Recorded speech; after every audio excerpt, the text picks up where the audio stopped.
नमस्कार दोस्तों सुशांत सिंह राजपूत के बारे में आपको कुछ अपडेट देना चाहूँगा। दोस्तों, एक्टर ने एक बैंक खाते में 10 महीने में 4.6 करोड़ रुपए खर्च किए थे। रिया और उनके भाई शौविक के खर्चे भी उठाए थे।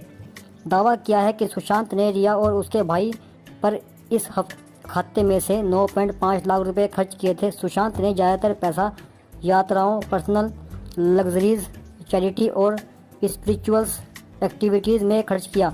सुशांत सिंह राजपूत की मौत की जांच कर रही सीबीआई ने शुक्रवार को रिया चक्रवर्ती से करीब 11 घंटे पूछताछ की।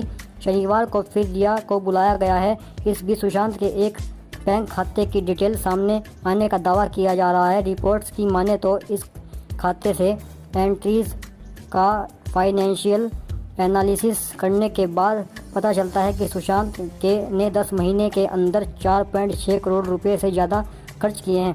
कहाँ खर्च हुआ था पैसा, यही आपको बताते हैं। इंडिया टुडे ने अपनी रिपोर्ट में लिखा है कि सुशांत ने ज़्यादातर पैसा यात्राओं, पर्सनल लग्जरीज, नौकरों की मदद, चैरिटी और स्पिरिचुअल एक्टिविटीज़ में खर्च किया है। जनवरी 2019 से नवंबर 2019 के बीच इस खाते से कुल 4.6 करोड़ रुपए खर्च हुए हैं। इनमें से यात्राओं पर 42 लाख रुपए खर्च हुए हैं। पावना महाराष्ट्र फार्म हाउस पर 33 लाख रुपए खर्च गए हैं और 1.1 करोड़ रुपए सुशांत की पर्सनल लग्जरीज पर खर्च हुए हैं। रिया पर कितना खर्च किया गया, आइए आपको बताते हैं। खाते की एंट्री से पता चलता है कि एक हिस्सा रिया चक्रवर्ती और उसके भाई शौविक पर भी खर्च किया गया है। 10 महीनों के स्टेटमेंट के मुताबिक एक खाते से 9.5 लाख रुपए रिया और उसके भाई शौविक पर खर्च हुए हैं। इनमें से 1.60 लाख रुपए की फ़्लाइट टिकट हुई, 4.72 लाख रुपए शौविक के होटल स्टे के नाम पर खर्च हुए और 3.4 लाख रुपए शॉपिंग, मेकअप और अन्य चीज़ों पर खर्च हुए हैं। सुशांत का पैसा खर्च नहीं किया रिया कहती हैं कि सुशांत का पैसा मैंने खर्च नहीं किया। पिछले दिनों आज तक के दिए इंटरव्यू में रिया ने इस बात में साफ इनकार किया था कि वे सुशांत का पैसा खर्च कर रही थी। रिया ने कहा था, वे स्टार की तरह रहना पसंद करते थे। मैं सुशांत के पैसों पर नहीं चल रही थी, हम कपल की तरह रहते थे। हालांकि इस दौरान रिया ने कबूला कि उन्होंने सुशांत के साथ विदेश यात्रा की थी, जिसका खर्चा अभिनेता ने ही उठाया था।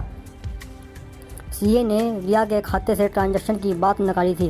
पिछले महीने सुशांत के सीए रहे संदीप श्रीधर ने भी यह दावा किया था कि अभिनेता के खाते से रिया के अकाउंट में कोई बड़ा अमाउंट ट्रांसफ़र नहीं हुआ है। उन्होंने कहा था, कुछ हज़ार को छोड़कर रिया के खाते में कोई बड़ी रकम ट्रांसफ़र नहीं हुई। एक बार रिया की मां ने 33,000 रुपये सुशांत के खाते में ट्रांसफ़र किए थे, क्योंकि वे फिल्म स्टार थे और उन्हें अपनी लाइफस्टाइल को मेंटेन करके रखना था। दोनों सुशांत और रिया साथ साथ यात्रा करते थे और वे अपनी इच्छानुसार ज़िंदगी जीते थे। और 15 करोड़ रुपए को लेकर यह भी रिया की कहानी है। सुशांत के पिता के सिंह ने रिया और उसके परिवार पर बेटे के खाते में 15 करोड़ रुपए की हेराफेरी का आरोप लगाया है। जब इसे लेकर रिया से सवाल किया गया तो उन्होंने कहा कि प्रोड्यूसर वासु भगवानी और डायरेक्टर रूमी जाफरी के साथ सुशांत की एक फिल्म की डील हुई थी और इसके लिए उन्हें 15 करोड़ रुपए ऑफर किए गए थे। हालांकि यह डील मुंह ज़बानी हुई थी, जो लॉकडाउन के कारण आगे बढ़ सकी। रिया ने कहा, सुशांत इससे बहुत खुश था। यह डील फरवरी में हुई थी, जिस वक्त सुशांत की बहन और जीजा ओपी सिंह उन्हें बांद्रा में मिले थे। उस वक्त सुशांत ने उन्हें यह गुड न्यूज़ दी थी। ऑन पेपर कुछ साइन नहीं हुआ था, यह वर्बल एग्रीमेंट था जिससे वह खुश थे, लेकिन लॉकडाउन के चलते फिल्म पोस्टपोन हुई और उनके बीच किसी तरह का ट्रांजैक्शन नहीं हो पाया था।